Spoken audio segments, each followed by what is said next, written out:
बिस्मिल्लाहिर्रहमानिर्रहीम। अच्छा तो दोस्तों, आज की हमारी वीडियो है ट्रांसफार्मर के बारे में कि हम ट्रांसफार्मर को किस तरह चेक करेंगे। इस वक्त आपको स्क्रीन पे जो नज़र आ रहा है कि हमारे पास एक बहुत ही पुराना ट्रांसफार्मर है जिसका हमें कुछ ख़ास अंदाज़ा नहीं है कि इसकी प्राइमरी वाइंडिंग कौन सी होगी और सेकेंडरी वाइंडिंग कौन सी होगी।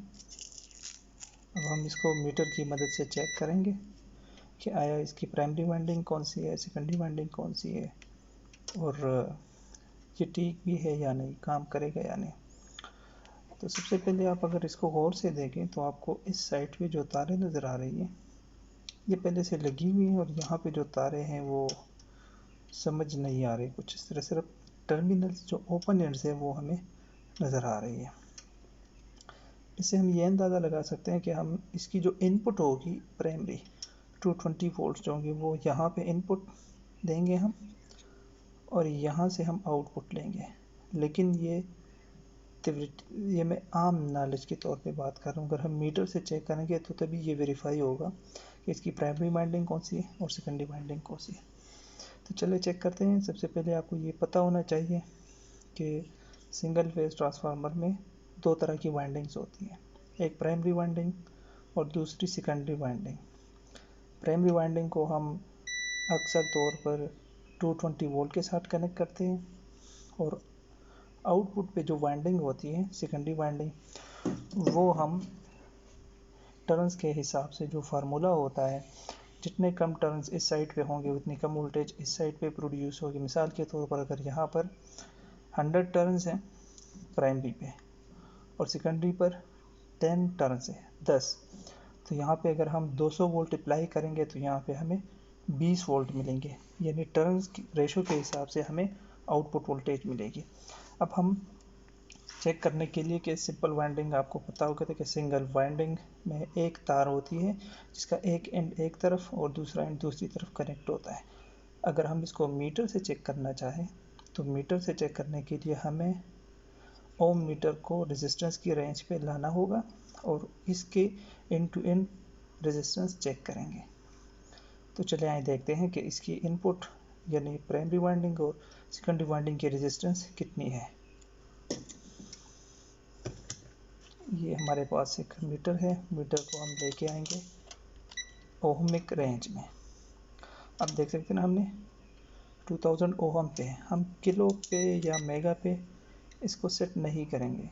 इसकी वजह ये है कि हमारे पास जो वाइंडिंग की रेजिस्टेंस होगी, ये सिंपल तार होती है तो तार की रेजिस्टेंस तो बिल्कुल ही कम होती है, तो इस वजह से हम इसको बहुत ही कम वैल्यू पे सेट करेंगे ताकि इसकी वैल्यू हमें समझ आ जाए। अब सबसे पहले हम इस साइड पे ये रेजिस्टेंस चेक करते हैं कि इसकी रेजिस्टेंस या कंटिन्यूटी हमें शो होती है या नहीं।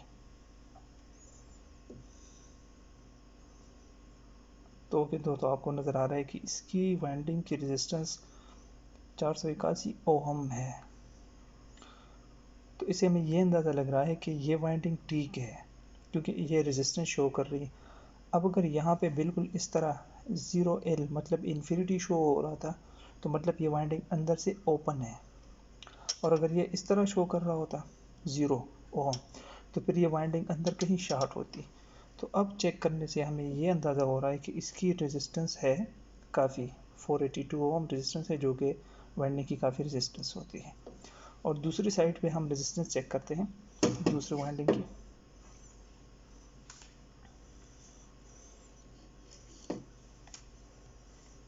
दूसरी साइड पे जो तारें हैं जो काफ़ी कमज़ोर किस्म की हैं, लेकिन हम इसको देख लेते हैं। एक तार ये है और दूसरी यहाँ पे ये, इसको हम मीटर से चेक करते हैं इसकी रेजिस्टेंस कितनी है।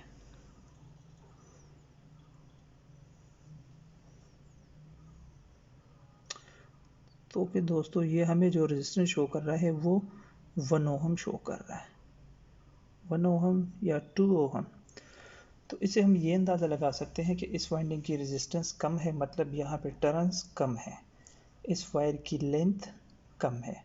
हमारे पास रेजिस्टेंस का जो फार्मूला है R is equal to ρ L/A, तो उसे हम ये अंदाज़ा लगा सकते हैं कि किसी वायर की लेंथ जितनी ज़्यादा होगी उसकी रेजिस्टेंस इतनी ही ज़्यादा होगी। तो यहाँ पे रेजिस्टेंस कम है, हम ये अंदाज़ा लगा सकते हैं कि यहाँ पे रेजिस्टेंस कम होने की वजह ये हो सकती है कि यहाँ पे वाइंडिंग कम है, इसकी लेंथ कम है, मतलब टर्न्स कम बने हुए हैं। और यहाँ पे जो ज़्यादा रेजिस्टेंस है, इसकी ये वजह हो सकती है कि इसकी वाइंडिंग की लेंथ ज़्यादा है, मतलब वाइंडिंग में यूज़ हुई तार की लेंथ ज़्यादा है, जिसकी वजह से उसकी रेजिस्टेंस ज़्यादा बढ़ रही है। तो अब हम ये वेरीफाई कर सकते हैं कि यहाँ पे चूँकि रेजिस्टेंस हाई है 482 ओम, तो ये हमारे पास प्राइमरी वाइंडिंग है जिसको हम AC 220 वोल्ट्स देंगे, और यहाँ पे हमें आउटपुट वोल्टेज मिलेंगे जो कि AC वोल्ट्स होंगे। तो आइए हम इसको अब पावर के साथ कनेक्ट करते हैं और इसको हम 220 वोल्ट्स देके इसके आउटपुट चेक करते हैं।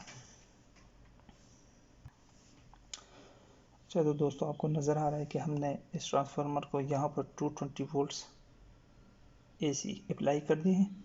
तो यहाँ पे हम चेक करते हैं कि इसको वोल्टेज कितनी आ रही है। हमने सेलेक्टर सेट कर दिया है 600 वोल्ट्स पर, AC वोल्ट्स पर।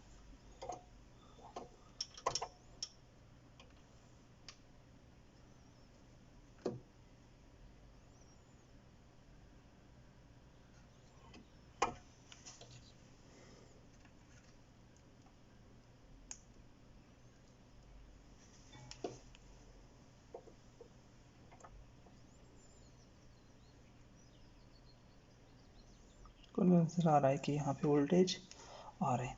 अब इसकी आउटपुट वाइंडिंग पे हम वोल्टेज चेक करेंगे। जो कोई आपको याद रखना चाहिए, ट्रांसफार्मर की इनपुट और आउटपुट दोनों AC होते हैं। यहाँ पर भी हमने AC इनपुट, अब आउटपुट भी हमें नज़र आ रहा है कि इसकी आउटपुट वोल्टेज बहुत कम होगी, लिहाजा इसको हम थोड़ी कम रेंज पे लेके आते हैं।